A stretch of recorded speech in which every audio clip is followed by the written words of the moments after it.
नमस्कार, news night में आप सभी का स्वागत है। मैं हूं आपके साथ आरेंद्र। ऑपरेशन सिंदूर को शुरू हुए आज 1 महीना पूरा हो गया और पाकिस्तान को उसके किए की सजा लगातार दी जा रही है। कैसे बीते 1 महीने में भारत ने पाकिस्तान को तमाम मोर्चों पर परास्त किया है, इस खबर को दिखाएंगे विस्तार से। चर्चा करेंगे राहुल गांधी के उस लेख पे जिसमें उन्होंने एक बार फिर से चुनाव आयोग और उसकी कार्यप्रणाली पर सवाल खड़े किए हैं।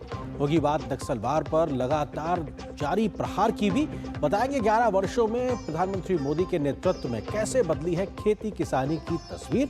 इसके अलावा भी होंगी देश दुनिया की हर जरूरी और महत्वपूर्ण खबर। शुरुआत हेडलाइंस के साथ।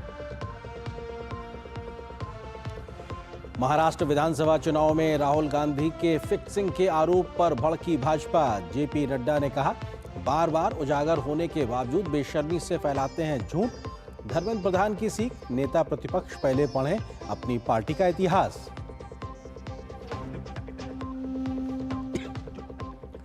ऑपरेशन सिंदूर को 1 महीना पूरा, आज भी दहशत में जी रहा पाकिस्तान। रक्षा मंत्री की 2 टूक, आतंकी जहां भी होंगे हम उन्हें समाप्त करने से नहीं हिचकेंगे।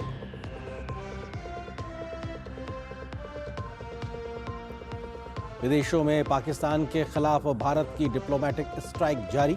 भाजपा सांसद रविशंकर प्रसाद ने कहा, जर्मनी ने भी खुले शब्दों में की आतंकवाद की निंदा।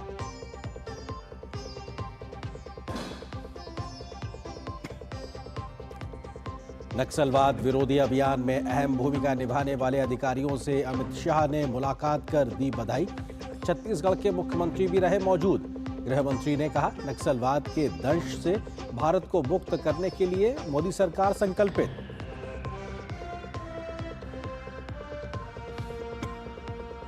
और देश भर में धूमधाम से मनाया गया बकरीद का त्योहार।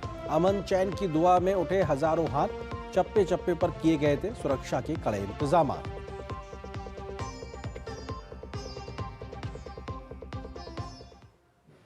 खबरों पर डालते हैं विस्तार से नजर। बीते 3 लोकसभा चुनाव और कई राज्यों के विधानसभा चुनाव हारने के बाद कांग्रेस पार्टी कई बार ईवीएम पर सवाल खड़े करती रही है और राहुल गांधी ने एक बार फिर से लेख लिखकर इस चुनावी प्रक्रिया पर सवाल खड़े किए हैं, जिसके बाद बीजेपी ने जोरदार तरीके से पलटवार किया और कहा है कि कांग्रेस पार्टी ने बिहार चुनाव से पहले ही एक तरीके से अपनी हार को स्वीकार कर लिया है।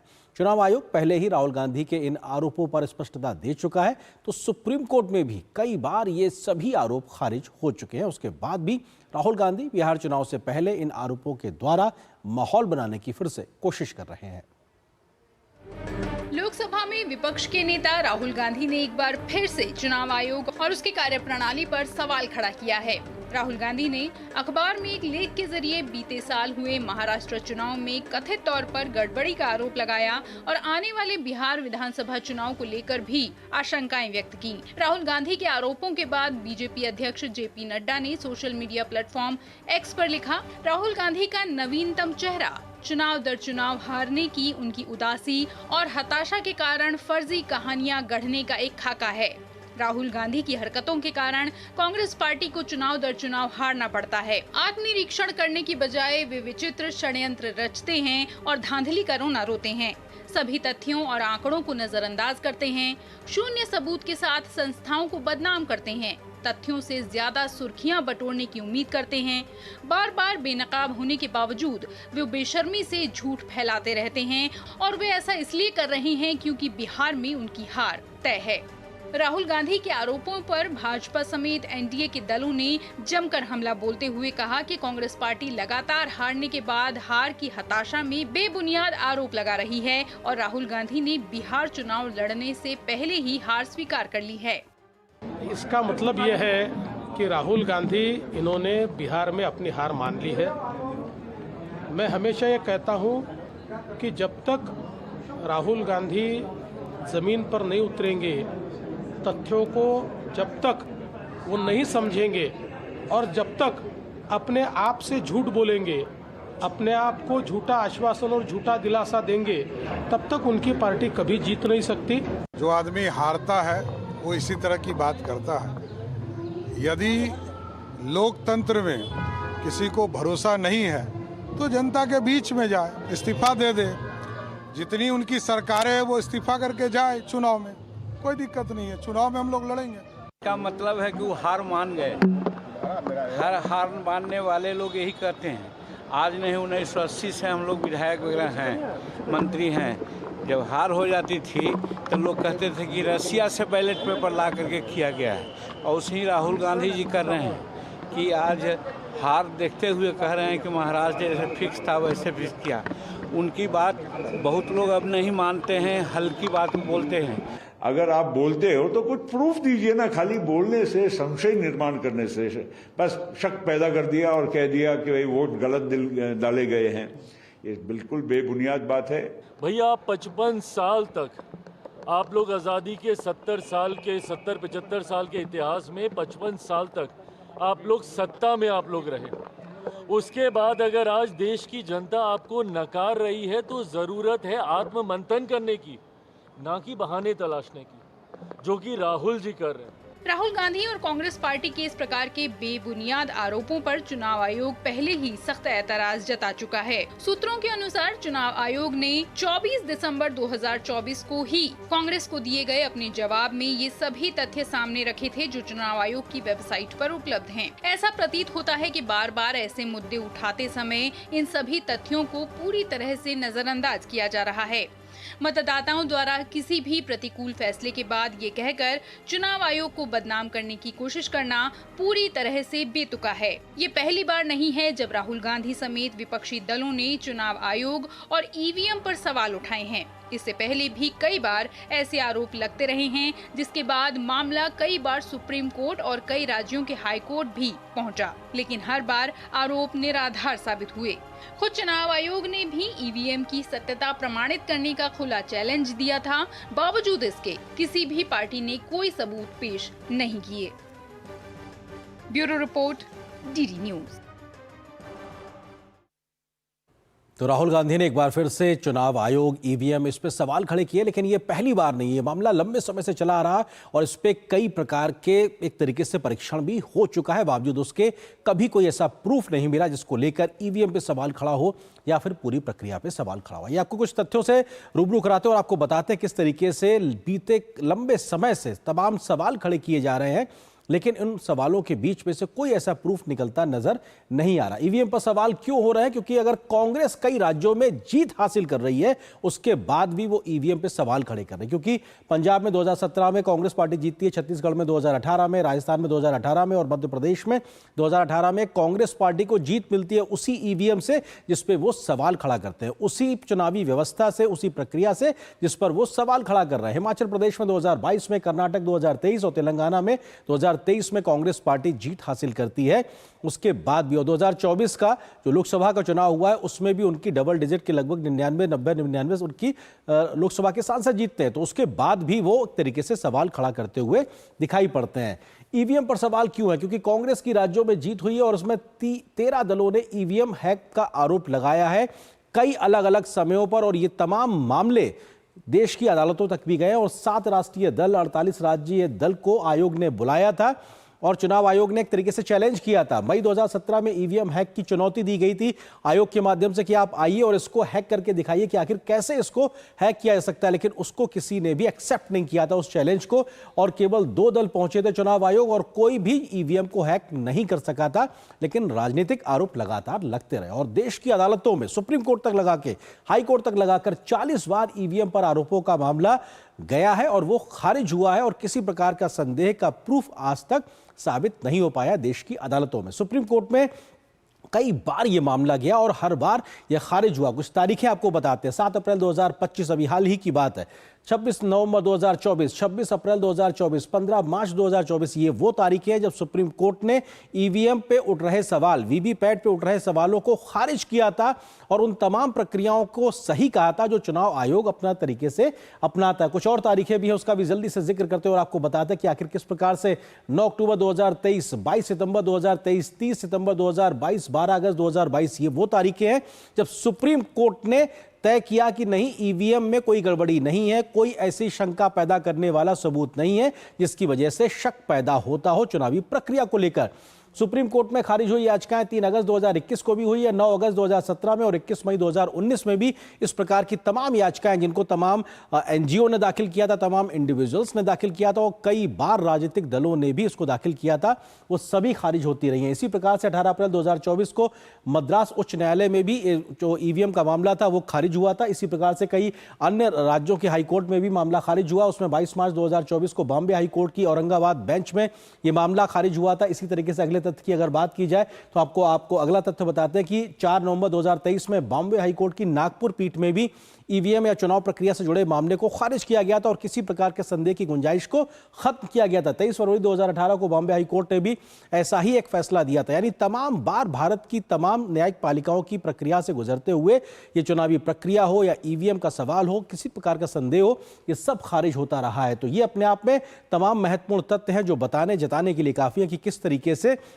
बीते लंबे समय से इस प्रकार के आरोप तो लगते रहे, लेकिन ऐसा कोई तथ्य सामने नहीं आया, कोई प्रूफ सामने नहीं आया जिसको लेकर सवाल या संशय पैदा होता हो। लेकिन राजनीतिक आरोप लगातार लग रहे थे और अभी भी लग रहे हैं। इसी पे हम करेंगे चर्चा। इसी से जुड़ा है आज का हमारा विशेष भी, और किस तरीके से राहुल गांधी लगातार एक तरीके से राग अलाप रहे हैं और उसके बावजूद जो पूरी प्रक्रिया है उसको लेकर सवाल उठते हुए दिखाई पड़ रहे हैं। राहुल के ईवीएम राग पर बीजेपी का पलटवार, क्योंकि राहुल गांधी ने ईवीएम पर सवाल उठाए हैं, चुनाव प्रक्रिया पर सवाल उठाए हैं, लेकिन बीजेपी ने पलटवार किया। इस विषय पे बात करने के लिए खास मेहमानों का पैनल मेरे साथ मौजूद है। आरपी सिंह जी हैं, प्रवक्ता भारतीय जनता पार्टी के। इसके अलावा निखिल जैन है, कांग्रेस समर्थक राजनीतिक विश्लेषक है। वरिष्ठ पत्रकार समीर चौगावकर है। आप तीनों को बहुत बहुत स्वागत है। निखिल जी, शुरुआत आपसे, क्योंकि हार की वजह तलाशने के बजाय, आत्ममंथन करने के बजाय चुनावी प्रक्रिया पे सवाल खड़े करना, और वो भी बिना सबूत के, एक बार फिर से राहुल गांधी ने अपने लेख के माध्यम से और ट्वीट के माध्यम से इस बात को रखा है। सवाल खड़े हो रहे हैं कि साहब क्यों उन तमाम चीजों को फिर से आप कह रहे हैं जिसका कोई सबूत नहीं है पास में। आर्यन जी, सबसे पहले तो मैं अपनी आपत्ति जताना चाहूंगा इस चीज को कि जब नेता प्रतिपक्ष राहुल गांधी कुछ सवाल उठा रहे हैं, एक लेख लिख रहे हैं, तो उन बातों को बेबुनियाद कहा जा रहा है, उसे राग अलापना कहा जा रहा है। देखिए, मैं और आप उनकी बातों से डिसएग्री कर सकते हैं, लेकिन शायद हमें ये मर्यादा के बाहर होगा कि हम नेता प्रतिपक्ष की बातों को आपत्तिजनक और बेबुनियाद राग अलापना करें। उसके आगे आप ठीक कह रहे हैं, सही बात कह रहे हैं। अगर कुछ सबूत भी साथ में अगर रहें तो बिल्कुल पुख्ता बनता है। बिल्कुल, मतलब वो सबूत अगर इतने समय से मांगे जा रहे हैं, इसलिए बेबुनियाद शब्द इस्तेमाल हो रहा है क्योंकि सुप्रीम कोर्ट ने कहा, इसलिए ये शब्द इस्तेमाल हुआ है। आप अपनी बात पूरी। आर्यन जी, मैं बिल्कुल आपसे एग्री करता हूं कि चाहे नेता प्रतिपक्ष हो या प्रधानमंत्री हो, कोई भी अगर इतने गंभीर आरोप लगाता है तो उन्हें सबूत लाने चाहिए। बात यह है कि सबूत है। आपने अपने खुद के शुरुआती पैकेज में ये बताया कि किस तरीके से 13 राजनीतिक दलों ने यह सवाल उठाया, किस तरीके से बहुत सारे सामाजिक संगठन सुप्रीम कोर्ट और हाई कोर्ट के दरवाजे खटखटाए। उसमें से एक एसोसिएशन फॉर डेमोक्रेटिक रिफॉर्म्स भी है, जो बहुत ही चर्चित संगठन है, जिसने पास्ट में कांग्रेस सरकारों के खिलाफ याचिकाएं दाखिल करी हैं, बीजेपी सरकार के खिलाफ दाखिल करी है। तो इसमें कोई बीजेपी कांग्रेस का मुद्दा नहीं है। इसमें मुद्दा है कि क्या देश के जो चुनाव है, चुनाव प्रक्रिया है, वो निसंदेह है, ट्रांसपेरेंट है, प्रॉपर है, या फिर उसमें कुछ प्रॉब्लम्स हैं। और इसके आपने सबूत मांगे। मैं आपको एक चीज बता सकता हूं कि एसवाई कुरैशी, जो पहले मुख्य चुनावी चीफ इलेक्शन कमिश्नर रह चुके हैं पहले, उन्होंने खुद इस चीज पे सवाल उठाया कि किस तरीके से महाराष्ट्र के 2024 के चुनाव में वोटिंग के दिन पे 5 बजे तक 55% का टर्नआउट रिपोर्ट करा गया और अगले दिन रिवाइज फाइनल वोटर टर्नआउट 67%, 67% का आ गया। ये 12%, ठीक है, कुछ प्रतिशत बढ़ेगा, इसमें कोई शक नहीं है। वोटिंग 6 बजे तक चलती है, लाइनें लगी होती हैं, कई बूथों पे 7 बजे तक भी चलती हैं। पर क्या सुबह के 8 बजे से लेकर 5 बजे तक 55% वोट गिरेंगे और उसके बाद आखिरी के 1 घंटे में 12% बढ़ जाएंगे? ये सवाल एसवाई कुरैशी ने भी उठाया है। इससे पहले कई एडीआर की रिपोर्ट्स आ चुकी है और संस्थानों की रिपोर्ट है कि किस तरीके से 2024 के लोकसभा चुनाव जो हुए उसमें 538 कॉन्स्टिट्यूएंसीज ऐसी हैं जहां पर वोट्स पोल्ड और वोट्स काउंटेड में डिस्क्रिपेंसीज हैं। सिमिलर सवाल 2019 में भी उठाया गया। चुनाव आयोग से जब राजनीतिक दल ये सवाल पूछते हैं तो जवाब की जगह ज्यादातर तौर पर शायरी आती है या फिर वेग जनरल जवाब आते हैं, ये कहते हुए कि सब कुछ ठीक है, ऑल इज वेल। ठीक है, आरपी सिंह जी, सवाल यह है कि कांग्रेस सवाल उठाती है लेकिन जवाब मिलता नहीं है, सबूत वो लाए कहां से? आरपी सिंह जी, कोर्ट का रास्ता इनके पास है, ये कोर्ट गए थे, से पूछे निखिल जैन ने क्यों रिप्रेजेंट किया पार्टी को कोर्ट, तो अच्छे वकील है, रिप्रेजेंट कर लेते कोर्ट में। जो मूल बात है, उसी के पहले झारखंड का इलेक्शन हुआ। अब ये काउंटिंग 5 बजे तक की काउंटिंग और रात को जो फाइनल जो काउंट हुआ उसमें फर्क पड़ा। तब क्यों नहीं बोले झारखंड में, कर्नाटका में क्यों नहीं बोले, ये हिमाचल में क्यों नहीं बोले, ये तेलंगाना में क्यों नहीं बोले? मैं क्या खिसानी बिल्ली खम्बन नोचने वाली स्थिति है। चुनाव हार रहे हैं, 90 चुनाव हार चुके हैं, 91 चुनाव हारने जा रहे हैं। अभी बिहार में गए थे, बिहार में इन्होंने एक महिला से पूछा कि सरकार कैसी चल रही है, किसी एक महिला से ऐसे पूछो, वीडियो रिकॉर्डिंग चल रही है सोशल मीडिया पे, उनका बहुत अच्छी सरकार चल रही है, बच्चों की पढ़ाई कैसी चल रही है, बहुत अच्छी चल रही है उसने कहा। तो उनको नीचे से पल्स समझ आ गई, उनको नोज पकड़ में आ गई कि चुनाव हारने जा रहे हैं। अब चुनाव अगर हारने जा रहे हैं तो कैसे अपनी खींच मिटाएं, पहले से ही अपनी तैयारी करनी शुरू कर दो कि नहीं चुनाव में गड़बड़ होगी, घोटाला होगा, इसलिए बिहार में भी वैसे ही होगा। समय ये लगातार। लेकिन आरपी सिंह जी महाराष्ट्र चुनाव को लेकर महाराष्ट्र चुनाव को लेकर जो अंतिम 1 घंटे या अंतिम समय में 12% वोट शेयर बढ़ने की जो बात की जा रही है, उसका एक ऑथेंटिक जवाब तो नहीं आया। वो ये बात भी लगातार कह रहे हैं। मैं देता हूं जवाब, मैं जवाब देता हूं जी। पहली बात, 1 घंटा नहीं होता, और जो पोलिंग थी वो 5 बजे तक नहीं थी इस बार महाराष्ट्र के, और वो जो लोग पोलिंग स्टेशन के अंदर आ जाते हैं, जो क्यू में खड़े हो जाते हैं, वो पोलिंग अलाउड होती है। और आप जरा चेक करा लीजिए कि क्या पोलिंग 8, 9, 11 बजे तक भी चली नहीं चली। बिल्कुल चलती है, बिल्कुल चलती है, ठीक बात है। तो इसको तो वो 1 घंटे का टाइम नहीं होता वो इसलिए तो इनको सूट करता है नैरेटिव। परंतु इनकी जो दूसरी बात है, इनके लोगों ने साइन किया नहीं किया। इनके जो विधायक चुनाव लड़ रहे थे, उन्होंने फॉर्म 15 या 17 रहता है, कोई मुझे याद नहीं ठीक ढंग से, वो फॉर्म साइन किया नहीं किया, और वो फॉर्म साइन कर जमा कराया नहीं कराया पोलिंग के बाद। तो फिर कहां से प्रश्न उठ गया? इनके खुद के विधायक के वहां पर रिप्रेजेंटेटिव थे नहीं थे हर सीट के ऊपर जी। असल में क्या है कि इनको शायद ये समझ में नहीं आ रहा कि हर पोल का, हर इलेक्शन का मामला अलग अलग होता है। मैं एक उदाहरण देता हूं, उससे बात बस लग जाएगी आपको जी। उड़ीसा के अंदर अभी लास्ट चुनाव छोड़ दीजिए, इससे पहले जितनी बार चुनाव हुआ वहां पर बीजेडी जीतती थी असेंबली इलेक्शन, और हम पार्लियामेंट इलेक्शन में सीटें अच्छी ले जाते थे। अब हम यकीन नहीं यहाँ तो रिगिंग हो रही है, क्योंकि बीजेडी जब वो हमको कहे हम रिगिंग कर रहे हैं।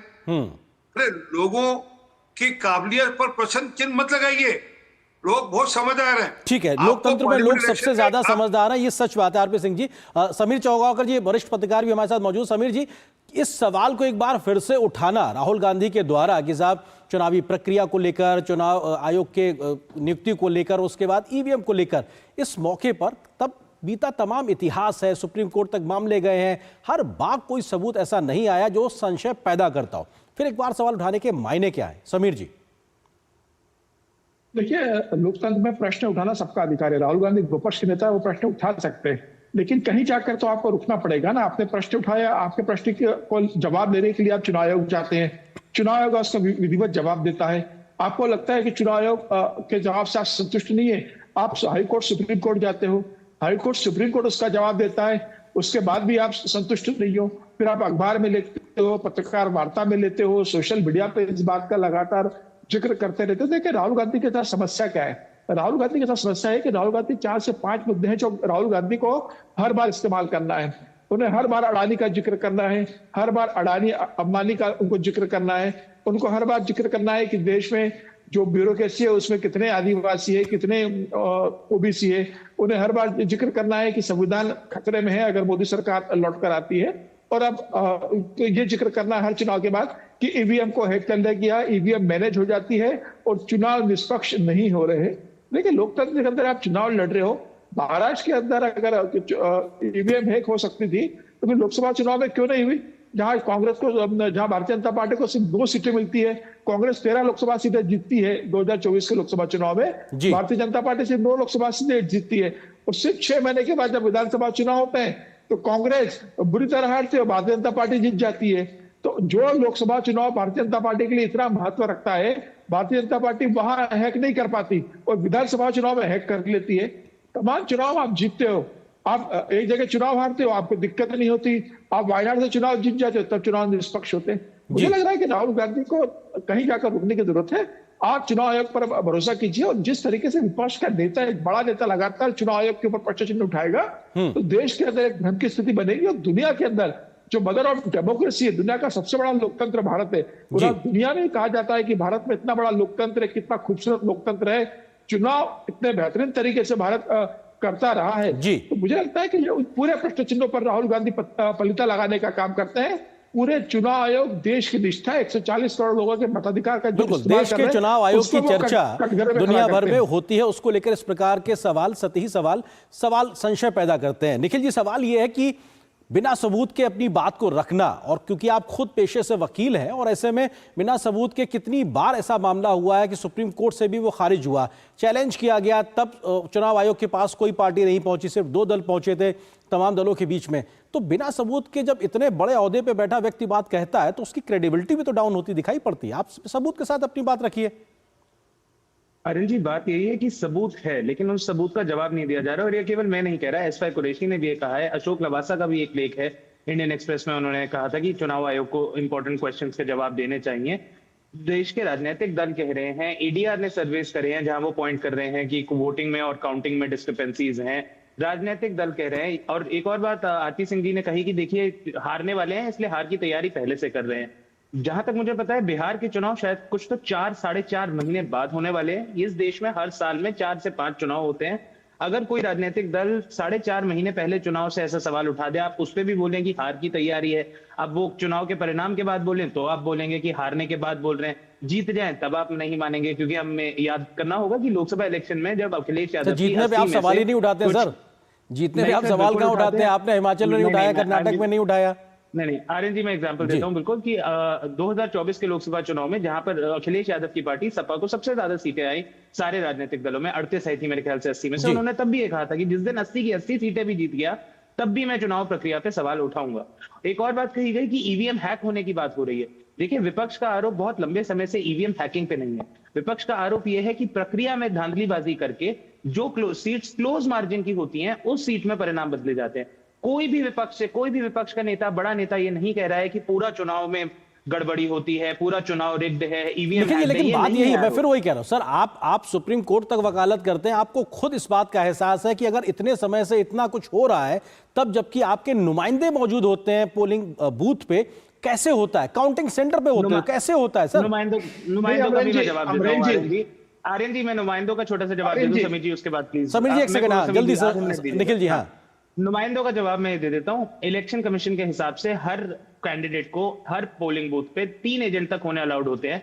आप अगर पढ़ के देखेंगे तो कांग्रेस पार्टी के और बहुत सारे विपक्षी दलों के हर एक पोलिंग बूथ पे बूथ एजेंट होता भी नहीं है। तो जिस तो सर ये संगठन की कमजोरी है सर, तो ये संगठन की कमजोरी, उस पर ध्यान देने की जरूरत है। आरपी सिंह जी अभी सबूत दिए नहीं जा रहे, इस वजह से सवाल खड़े हो रहे हैं और एक संशय लगातार बना हुआ है, पूरा विपक्ष कह रहा है, आप लोग मानने को तैयार नहीं है। आरपी सिंह जी निखिल, मैं आज टीवी चैनल पे आपको आज निवेदन कर रहा हूं और मैं आपको फॉर्मली हायर करना चाहता हूं, और जो आपकी फीस होगी वो फीस भी मैं पे करूंगा, जो आपकी फीस तय कर लोगे फीस भी पे करूंगा। कृपा कर आप कोर्ट चले जाइए और कोर्ट से फिर मैसेज ले आइए, नहीं तो अगर आप जीत जाओ तो कोई बात नहीं, और हार जाओ तो फीस दुगनी पे करना मेरे को वापस, ये तय है। एक बात। दूसरी बात, एक मुझे लगता है किसी ना किसी को कोर्ट जाना पड़ेगा राहुल गांधी के खिलाफ मुकदमा लड़ने के लिए, कि ये बार बार जो संवैधानिक संस्था है उन पर ये जो प्रश्न लगाते हैं, उनको डिमीन करते हैं, ये ठीक नहीं है। आगे रफेल वाले मामले में माफी मांगी इन्होंने, अभी कल परसों हाईकोर्ट, इलाहाबाद हाईकोर्ट ने इनको फटकार लगाई कि जिस प्रकार से सेना का अपमान इन्होंने किया। तो लगातार इस पर आगे जाति सूचक शब्द इस्तेमाल करने पर इनकी मेंबरशिप चली गई थी पार्लियामेंट की, हालांकि बाद में सुप्रीम कोर्ट ने उसको रिटेन कर दिया, परंतु एक बार तो गई। तो ये जो बार बार आप जो संवैधानिक संगठन है, आर्मी है, वो पुलिस है, वो चाहे तो वो इलेक्शन कमीशन है, इनको आप जो डिमीन करते हैं, जिनको आप अंडरमाइन करते हैं, ये ठीक नहीं है। और ये किसी भी राजनीतिक दल के नेता के लिए ठीक अच्छी बात नहीं है। अगर आपको लगता है कि प्रक्रिया में गड़बड़ है तो आप कृपा कर कोर्ट जाइए ना। बिल्कुल, ये सबसे मुफीद है अपने आप पे कोर्ट जाना। समीर जी वक्त सीमित है, आप कुछ अपनी बात पूरी करना चाहते हैं। समीर जी देखिए, मुझे लगता है कि इतना आसान होता तो जब भारतीय जनता पार्टी ने 2024 के लोकसभा के चुनाव के पहले अब की बार 400 पार का नारा दिया था, तो क्या भारतीय जनता पार्टी 240 सीटों पर आकर टिक जाती? प्रधानमंत्री नरेंद्र मोदी खुद बनारस में सिर्फ 1.5 लाख वोटों से जीते। तो अगर इतना आसान होता है कि चुनाव प्रक्रिया को बाधित करके वोट बढ़ा लिया जाए, तो देश के प्रधानमंत्री जो इतने लोकप्रिय सांसद है, क्या वो सिर्फ 1.5 लाख से जीतते? तो मुझे लग रहा है कि ये सोचना चाहिए, क्या स्मृति ईरानी अमेठी से चुनाव हार जाती? अगर इतना आसान होता तो इतना आसान होता तो क्या अखिलेश यादव 37 सीटें जीत पाते, या कांग्रेस 99 सीटें पर पहुंचकर विपक्ष का नेता का पद ले पाती? मुझे लग रहा है कि राहुल गांधी को जमीनी सच्चाई समझना चाहिए कि चुनाव में हार जीत लगी रहती है। आप जमीनी स्तर पर काम कीजिए, संगठन को मजबूत कीजिए, जनता के लिए अपना संदेश भेजिए। सरकार के खिलाफ आपको अगर कोई लगता है तो आप बात लेकर जाइए और चुनाव लड़िए। जनता को लगेगा कि राहुल गांधी बेहतर विकल्प है, जनता आपको वोट बिल्कुल। जनता सब कुछ तय करती है इस लोकतंत्र में, दुनिया का। सर माफी चाहूंगा, वक्त सीमित है, इतना ही। बहुत बहुत शुक्रिया आप तीनों का हमारे साथ जुड़ने के लिए, इस विषय पर विस्तार से बात करने के लिए बहुत शुक्रिया आप तीनों का। और यहां पर एक छोटे से ब्रेक के लिए रुकते हैं। ब्रेक के उस पार जब वापस आएंगे तो खबर दिखाएंगे, जब थर्रा उठा पाकिस्तान, ऑपरेशन सिंदूर का 1 महीना पूरा हुआ, किस प्रकार से रहा यह पूरा 1 महीना, इस खबर पर विस्तार से नजर छोटे से ब्रेक के बाद।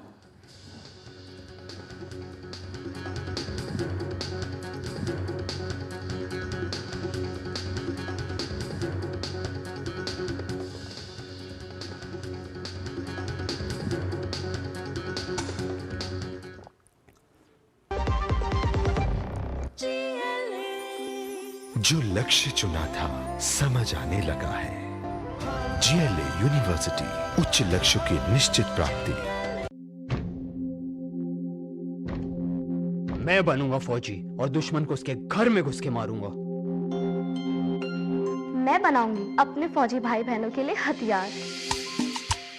ये नया भारत बड़ा हुआ है आर्म्ड फोर्सेस के पराक्रम और आत्मनिर्भर भारत की मिसालें देखते हुए। तभी तो ये चल पड़ा है पीएम मोदी के साथ विकसित भारत बनाने। Do you feel conscious while smiling? Say goodbye to your worries because an orthodontist can help you feel confident. Be it a child, a teenager or even a working professional, braces and aligners can help you get that stunning smile. Consult your nearest orthodontist. To learn more, visit the Indian Orthodontic Society's website, bracesspecialists.com. विभाग अनेक, complaint box 1। किसी भी सरकारी दफ्तर, विभाग या bank से जुड़ी शिकायत के लिए pgportal.gov.in पर जाएं, रजिस्टर करें, संबंधित विभाग चुनें, शिकायत दर्ज करें और ट्रैकिंग आईडी नोट करें। एसएमएस या ईमेल पर एक्नॉलेजमेंट पाएं और शिकायत का जवाब सीधे मंत्रालय से प्राप्त करें। अब तक 1 करोड़ 12 लाख से अधिक भारतीयों ने भरोसा जताया। सीपी ग्राम्स, आपकी हर शिकायत का हल। अभी शिकायत दर्ज करें pgportal.gov.in।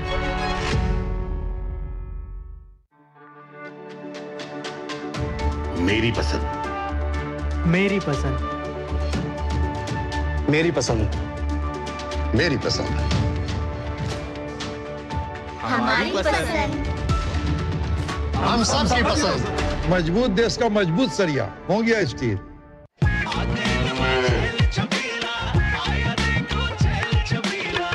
एक कपिला, अरे भाई सब एक ही जैसा होता है। ये लो साधारण पशु आहार।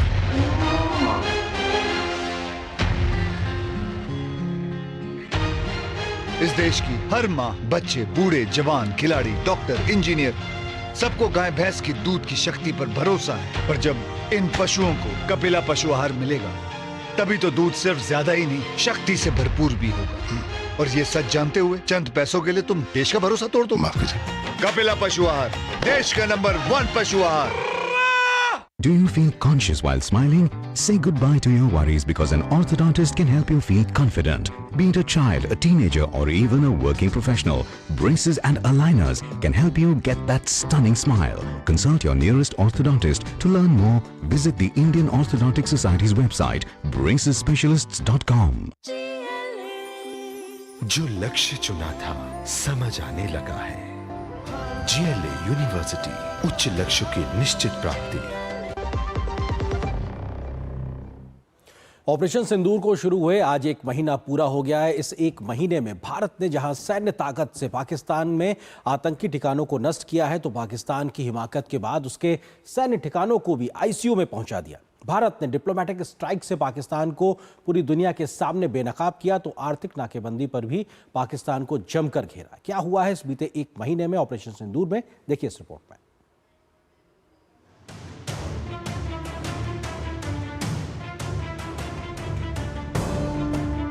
7 मई का वो दिन जब थर्रा उठा दुश्मन। ऑपरेशन सिंदूर ने बजाई रणभेरी। ब्रह्मोस की गरज से सीमा पार दहशत फैली। धधक उठा था आसमान, कांपे थे दुश्मन के पांव। हिंदुस्तान ने दिखाया था अपना असली दांव। सिंदूर की सौगंध थी लहू का संकल्प, अब न बचेगा कोई आतंकी कैंप। देश के दुश्मनों को उसकी ही भाषा में दिया समझाए, हर जान की कीमत भारत ने ऑपरेशन सिंदूर से दिया बताए। ऑपरेशन सिंदूर ने आतंकिस्तान को कर दिया नेस्तनाबूद। ब्रह्मोस के ट्रेलर ने उड़ाए पाकिस्तान के होश। ब्रह्मोस ने आतंकी ठिकानों को किया जमींदोज। ऑपरेशन सिंदूर में मलबा बना पाकिस्तानी ड्रोन। भारत के प्रचंड प्रहार से हिल गई पाकिस्तानी सेना की चूलें। वायुसेना ने मिनटों में पाकिस्तान को किया तबाह। ब्रह्मोस के वार से घुटनों पर आया पाकिस्तान।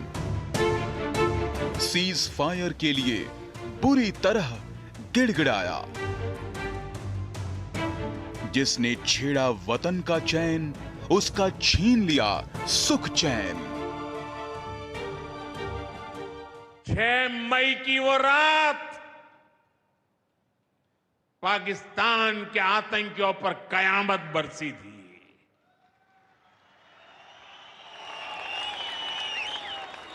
अब पाकिस्तान कभी भी ऑपरेशन सिंदूर का नाम सुनेगा तो उसे अपनी शर्मनाक शिकस्त याद आएगी।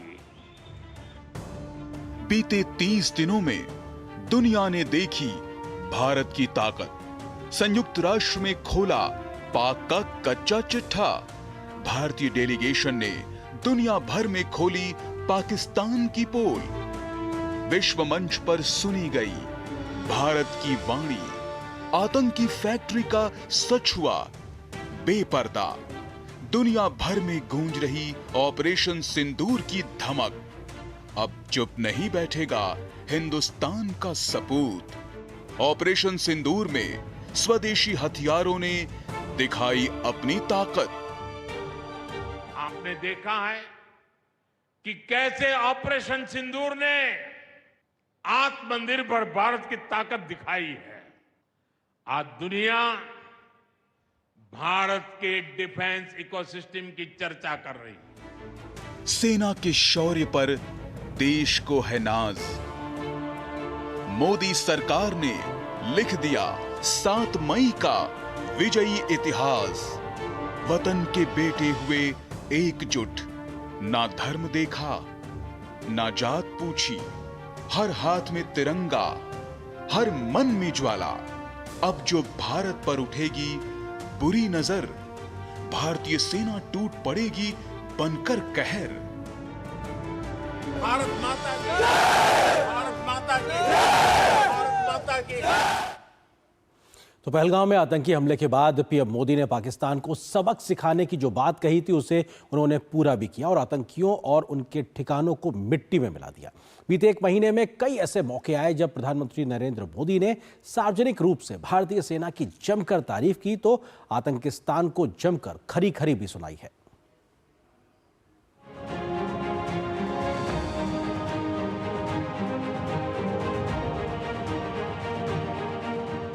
ऑपरेशन सिंदूर ये सिर्फ नाम नहीं है, ये देश के कोटि कोटि लोगों की भावनाओं का प्रतिबिंब है। ऑपरेशन सिंदूर न्याय की अखंड प्रतिज्ञा है।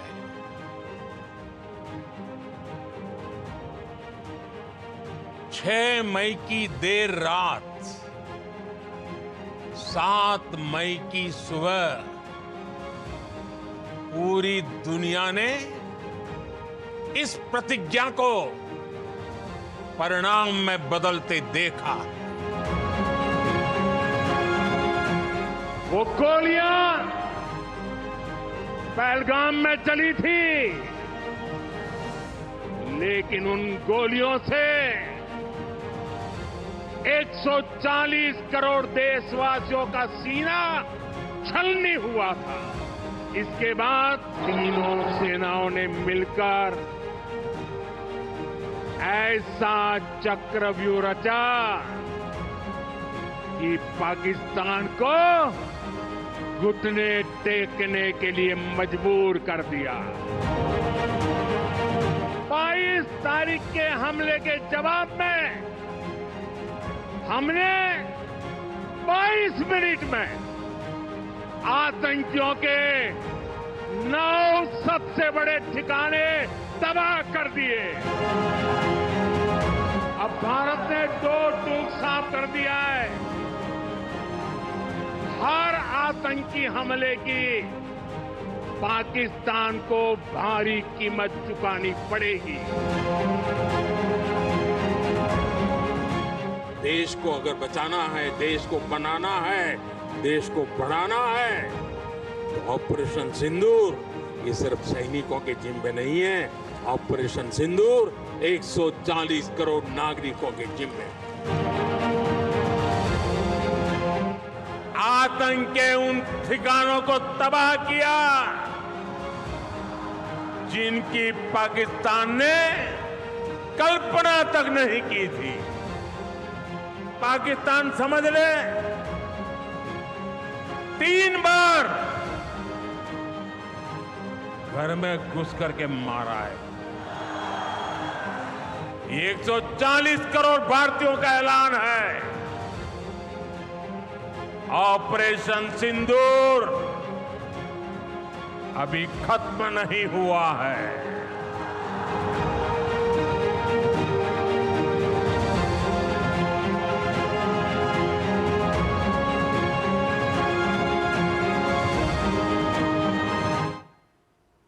इस बीच रक्षा मंत्री राजनाथ सिंह ने पाकिस्तान और आतंकवादियों को फिर से कड़ा संदेश दिया है। रक्षा मंत्री राजनाथ सिंह ने अखबारों में एक लेख लिखकर आतंकवाद के खिलाफ दुनिया को साथ आने की बात कही। उन्होंने कहा, आतंकवादी जहां भी होंगे हम उन्हें समाप्त करने से नहीं हिचकेंगे। मानवता, शांति और लोकतंत्र के लिए सबसे बड़ा खतरा आतंकवाद ही है। ये उन्होंने अपने लेख के माध्यम से इस बात का जिक्र किया। उन्होंने इस बात का भी जिक्र किया कि भारत दशकों से पाकिस्तान प्रायोजित आतंक का शिकार होता रहा है और हम आतंकवाद के विक्टिम हैं। पाकिस्तान ऐसा करता रहा है। पहलगाम में पर्यटकों को उनके मजहब के आधार पर नाम पूछकर मारा गया और ये दिखाता है कि देश में सांप्रदायिकता का माहौल बिगाड़ने की कोशिश थी। हमले का मकसद भारत की एकता को तोड़ना और डर फैलाना था और देश की सौहार्द माहौल को खराब करना था।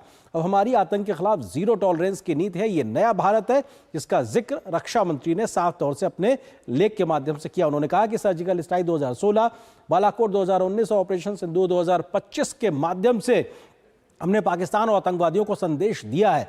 आतंकवाद प्रायोजित सरकार और मास्टरमाइंड को देंगे जवाब, यानी पाकिस्तान और उसके आतंकियों को बहुत तगड़ा जवाब दिया है और आगे भी देंगे। पाकिस्तान बेल आउट पैकेज को आतंकवाद पर खर्च करता है। जो उसको दुनिया से पैसे मिलते हैं वो आतंकवाद के लिए खर्च करता है। इसके लिए भारत ने कड़ी एक आलोचना भी की है। FATF की भूमिका ये होनी चाहिए कि पाकिस्तान को ग्रे लिस्ट में रखा जाए और उसके दिए गए पैसे की निगरानी हो। पाकिस्तान के परमाणु कार्यक्रम IAEA की निगरानी में आए, क्योंकि देश का कोई भरोसा नहीं है। पाकिस्तान जिस प्रकार का देश है, ऐसे में वैश्विक समुदाय को आतंकवाद के विरुद्ध एकजुट होना चाहिए और पाकिस्तान जैसे देश पर तरीके से आतंकवाद को बहलाने को लेकर उस पर लगाम लगाने की जरूरत। यहाँ पे एक छोटे से ब्रेक के लिए रुकेंगे। ब्रेक उस पार जब वापस आएंगे तो खबर दिखाएंगे कि विदेश में देखी प्रवासियों की ताकत। क्या है पूरी खबर, विस्तार से नजर छोटे से ब्रेक के बाद।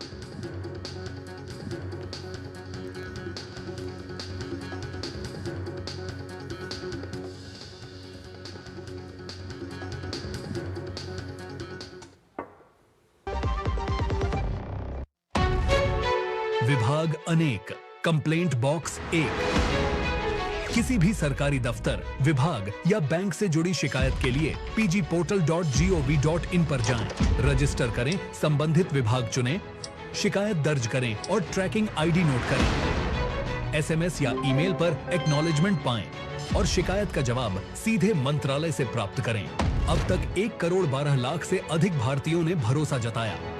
सीपी ग्राम्स, आपकी हर शिकायत का हल। अभी शिकायत दर्ज करें pgportal.gov.in। जब धरती चीर कर निकलता है लोहे का पत्थर और मिलता है मोंगिया के जोश से, फिर तपता है, पिघलता है और बनता है फौलाद। अब होता है सरिया सारी खूबियों के साथ। मोंगिया स्टील, मजबूत देश का मजबूत सरिया। वाह, जब जब पशु आहार लेते हो 150 बचा ही लेते हो ना। कोई कमाल नहीं करते हो, उसकी बयात को खतरे में डालते हो, यही करते हो। तभी कहते हैं दिल से खिला, सिर्फ कपिला, देश का नंबर 1 पशु आहार। Do you feel conscious while smiling? Say goodbye to your worries because an orthodontist can help you feel confident. Be it a child, a teenager, or even a working professional, braces and aligners can help you get that stunning smile. Consult your nearest orthodontist. To learn more, visit the Indian Orthodontic Society's website, bracesspecialists.com. जो लक्ष्य चुना था समझ आने लगा है। GLA university, उच्च लक्ष्यों की निश्चित प्राप्ति। आतंकवाद के खिलाफ भारत की लड़ाई को धार देने और वैश्विक समुदाय को अपने रुख से परिचित कराने के लिए भाजपा सांसद रविशंकर प्रसाद के नेतृत्व में सर्वदलीय प्रतिनिधिमंडल 6 देशों की यात्रा पर है। जर्मनी के बर्लिन में भारतीय समुदाय के साथ बातचीत की गई और पाकिस्तानी आतंकवाद और ऑपरेशन सिंदूर के घटनाक्रम के विस्तार से इस दल के द्वारा जानकारी साझा की गई। दुनिया में जहां भी टेररिज्म होता है, या तो वो टेररिस्ट पाकिस्तानी होता है कोई, या पाकिस्तान में ट्रेंड होता है। 22 अप्रैल को हुआ, हमने 7 मई को अटैक किया रात के 1 बजे, ताकि जनता जब सोती है, और सिर्फ उनके टेररिस्ट कैंप को हिट किया, 100 लोग मारे गए। ऑल द मेजर टेररिस्ट, वो मसूद अजहर रो रहे थे कि मेरा दोनों भाई मार गया, मेरी बहनों ही मारी गई, मेरे बहन मारे गए। हमने कहा आतंकवाद की फैक्ट्री करोगे तो भारत छोड़ेगा नहीं। हमने पाकिस्तान को कहा कि हमने एक कार्रवाई किया है, हमको जनता को तंग नहीं करना है। उन्होंने मिसाइल भेज दिया हमारे आकाश में, सारे मिसाइल को फ्रस्ट्रेट कर दिया, तो उनके 11 एयरफोर्स स्टेशंस को भी बर्बाद कर दिया। Operation Sindoor friends is under pause, खत्म नहीं हुआ है। जो हमारी डायस्पोरा की स्ट्रेंथ है वो 6 देशों में सामने दिखी है, और जो उनका कमिटमेंट देश की तरफ है वो मैं मानती हूँ हमें भी इमोशनल करने वाला एक कमिटमेंट है, विच इज़ वेरी ब्यूटीफुल। साथ ही साथ हम बहुत सारे ऑफिशियल्स से मिले, बहुत सारे ऑफिशियल्स को हमने अपनी बातें रखी। हमने ये नहीं कहा कि हम कोई हेल्प मांगने आए हैं, हम ये बताने आए हैं कि जो आतंकी माहौल इतने दशकों से हम सह रहे हैं, वो आतंकी माहौल आपके घरों में भी आएगा। तो आप लोगों को टेररिज्म के खिलाफ, अब ये इंडिया पाकिस्तान की बात नहीं है, ये टेररिज्म की बात है। जो टेररिज्म पूरी दुनिया में फैल रहा है और जिसको रोकने का और उसको कॉल आउट करने की जिम्मेदारी दुनिया की बनती है, वो पाकिस्तान से ही आ रहा है। वहाँ जो धर्म के नाम पे कत्लो गारद किया, उसका पर्पस था हिंदुस्तान में धर्मों के बीच में खाई पैदा करना। क्यों जी? लेकिन सबसे पहले, और मैं 22 अप्रैल को श्रीनगर ही था, एक कमेटी में, पार्लियामेंट्री कमेटी में गया हुआ था। 23 अप्रैल को जब हम वापस आ रहे थे, सारा श्रीनगर बंद था against the attack of terrorist. और बात है जलवायु परिवर्तन से जुड़ी खबर की। आपदा रोधी अवसंरचना पर अंतर्राष्ट्रीय सम्मेलन CDRI 2025 को प्रधानमंत्री नरेंद्र मोदी ने आज संबोधित किया। प्रधानमंत्री मोदी ने आपदा रोधी अवसंरचना गठबंधन CDRI में अफ्रीकी संघ को शामिल करने पर खुशी जताई। प्रधानमंत्री ने ग्लोबल वार्मिंग और जलवायु परिवर्तन के खतरों के मद्देनजर तटीय क्षेत्रों, द्वीपों और छोटे द्वीपीय विकासशील देशों पर विशेष ध्यान देने की बात कही है। Many countries face disasters and rebuild with resilience. A global digital repository for the learnings and best practices would be beneficial. Third, disaster resilience requires innovative financing. We must design actionable programs and ensure developing nations have access to finance. Fourth, we consider small island developing states as large ocean countries. Due to their vulnerability, they deserve special attention.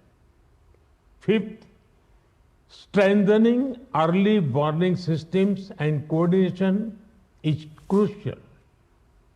This helps timely decisions and effective last mile communication. I am sure that discussion in this conference will consider these aspects. मार्च 2026 तक देश को नक्सलवाद से मुक्त करने का अभियान बहुत तेजी से जारी है। बीते 3 दिनों में ही 7 नक्सली मारे गए, जिनमें से कई इनामी नक्सली भी शामिल थे। आज दिल्ली में गृह मंत्री अमित शाह ने नक्सल अभियान में शामिल अधिकारियों से मुलाकात की तो बचे खुचे नक्सली इलाकों को भी नक्सल मुक्त करने पर बात हुई है। बीते 1 साल में ही करीब 400 से ज्यादा नक्सली मारे गए हैं, तो नक्सलियों के बड़े बड़े गढ़ों को भी उनके प्रभाव से मुक्त करा लिया है हमारे सुरक्षा बलों ने। नक्सलवाद के खिलाफ सुरक्षा बलों की मुहिम अब अंतिम चरण में पहुंच गई है। बीजापुर नेशनल पार्क मुठभेड़ में 3 दिनों में 7 नक्सली ढेर हो चुके हैं। 5 जून को केंद्रीय कमेटी मेंबर सुधाकर उर्फ गौतम मारा गया। उसके बाद 6 जून को Telangana state committee member Bhaskar को ढेर किया गया। 6 जून की शाम को मुठभेड़ में 3 नक्सली मारे गए। 7 जून शनिवार को 2 और नक्सली ढेर हुए। मुठभेड़ में कुल 7 नक्सलियों की मौत हुई है। सभी 7 नक्सलियों के शव बरामद कर लिए गए हैं। 2 नक्सलियों की पहचान हो गई है। 5 नक्सलियों की शिनाख्त अभी बाकी है। इस बीच राष्ट्रीय राजधानी दिल्ली में केंद्रीय गृह मंत्री अमित शाह ने हाल ही में नक्सलवाद के खिलाफ चलाए गए अभियानों में महत्वपूर्ण भूमिका निभाने वाले अधिकारियों से मुलाकात की। इस दौरान छत्तीसगढ़ के मुख्यमंत्री विष्णुदेव साय भी मौजूद रहे। गृह मंत्री अमित शाह ने सोशल मीडिया प्लेटफॉर्म एक्स पर लिखा, हाल ही में नक्सलवाद के विरुद्ध चलाए गए अभियानों में अहम भूमिका निभाने वाले अधिकारियों से भेंट कर इन अभियानों की ऐतिहासिक सफलता पर उन्हें बधाई दी। इन अभियानों को अपनी बहादुरी से सफल बनाने वाले जवानों से भी मिलने के लिए उत्सुक हूं और जल्दी ही छत्तीसगढ़ आकर उनसे भेंट करूंगा। मोदी सरकार नक्सलवाद के दंश से भारत को मुक्त कराने के लिए संकल्पित है। नक्सल मुक्त देश बनाने की दिशा में लगातार प्रयास जारी हैं। 2026 तक भारत से नक्सलवाद को समाप्त करने का भरोसा छत्तीसगढ़ विधानसभा अध्यक्ष ने भी दिलाया है। अब तो उल्टी गिनती शुरू हो गई है। नक्सल आंदोलन समाप्ति की ओर है और अमित शाह जी ने तारीख भी तय कर दी है कि 2026 को नक्सलवाद हिंदुस्तान में समाप्त होगा। तो अब पुलिस फोर्स भी पूरी मनोयोग से ताकत के साथ काम कर रही है और निश्चित रूप से सफलता 100% मिलेगी। नक्सलवाद के साथ लड़ाई में लगातार हम लोग को सफलता मिल रही है। ऑपरेशंस हो रहे हैं, ऑपरेशंस में सफलता मिल रही है और इसके लिए हम अपने जवानों को नमन करते हैं, उनको धन्यवाद भी देते हैं। उनके साहस को हम नमन करते हैं और निश्चित रूप से जो हमारे माननीय प्रधानमंत्री जी और माननीय गृह मंत्री जी ने जो ठाना है अगले साल 31 मार्च तक पूरे देश से नक्सलवाद को न्यूट्रलाइज करने का, उनका ये संकल्प बिल्कुल पूरा होगा। वर्ष 2024-25 की अवधि में अब तक बस्तर रेंज में माओवादियों और सुरक्षा बलों की मुठभेड़ों में 403 से अधिक माओवादी मारे जा चुके हैं। सुरक्षा बल मार्च 2026 तक नक्सल मुक्त भारत के लक्ष्य की ओर तेजी से बढ़ रहे हैं। Bureau report, DD news. और यहाँ पर एक और छोटे से ब्रेक के लिए रुकते हैं। ब्रेक उस पार वापस आएंगे तो खबर दिखाएंगे आपको। अमन चैन की दुआ में उठे हजारों हाथ, कैसे क्या है पूरी खबर, विस्तार से नजर छोटे से ब्रेक के बाद।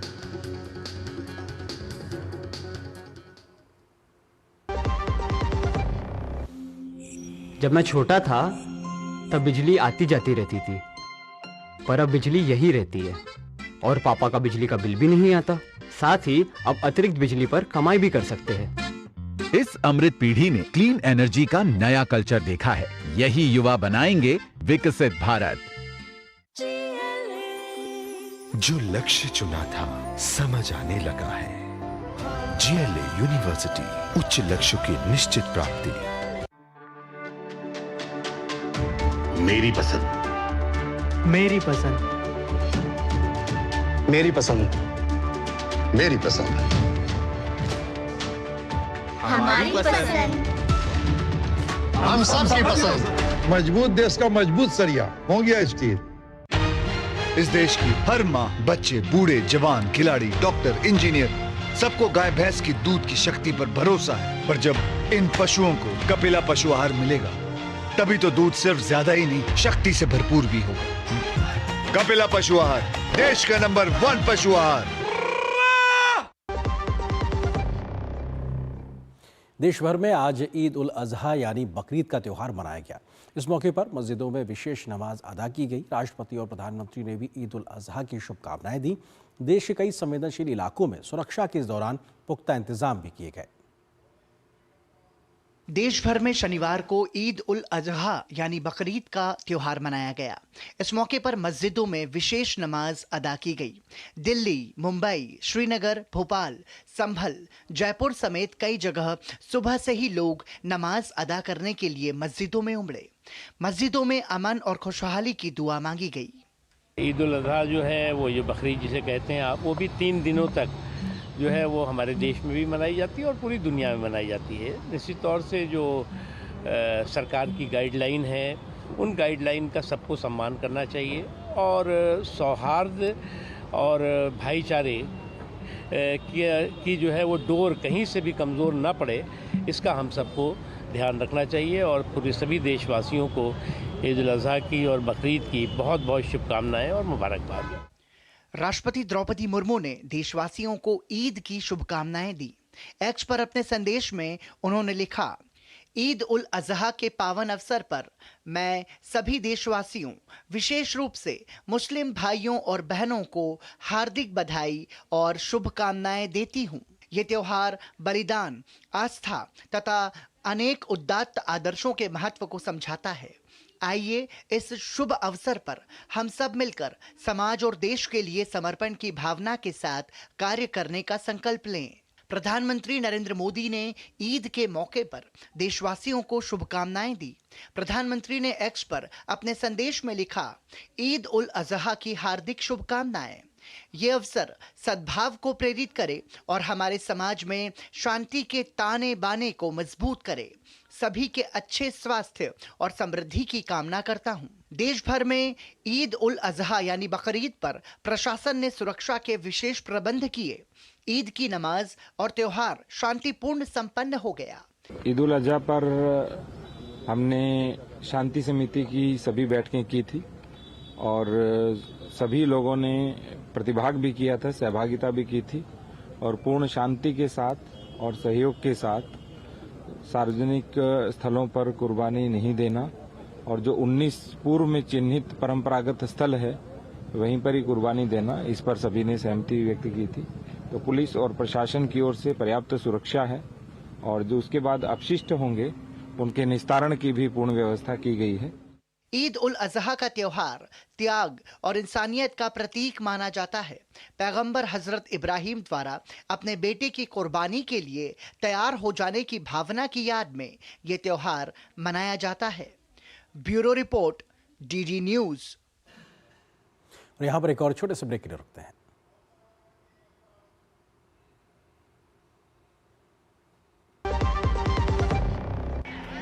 पांचवी क्लास तक हम छत पर ट्रेन या बस से गांव जाते थे। 2 दिन लग जाते थे आने जाने में। पर अब तो मोदी जी ने यहाँ एयरपोर्ट बनवा दिया है।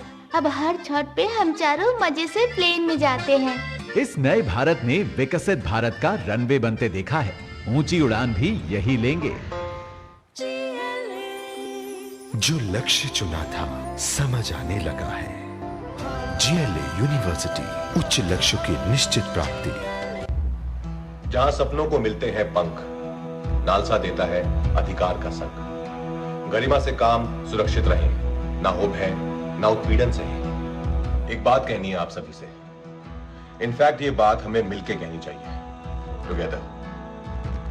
हर काम का एक माहौल होता है, रिस्पेक्ट, सेफ्टी, डिग्निटी। लेकिन जब कोई आंखों से, शब्दों से या इशारे से सीमा पार करता है, it's not casual, it's harassment. Posh act ये कहता है हर वर्क प्लेस, हर महिला और पुरुष के लिए सुरक्षित होना चाहिए। Unwelcome messages, wow you look hot today, ये सब नॉर्मल नहीं है। It's not harmless, it's hurtful. मैं राजकुमार राव आपसे आग्रह कर रहा हूं, काम के माहौल में इज्जत जरूरी है और हर आवाज में। मिलकर बढ़ें, बढ़ाएं हाथ, नालसा का सहयोग है साथ। कार्यस्थल बनाएं न्याय संगत, सम्मान और समानता हो अनंत। चुप मत रहो, you are not alone, NALSA आपके साथ है। पॉश का कानूनी हक आपका साथ देता है। कानूनी सलाह चाहिए? Call NALSA helpline 15100। Let's make workplaces safer together.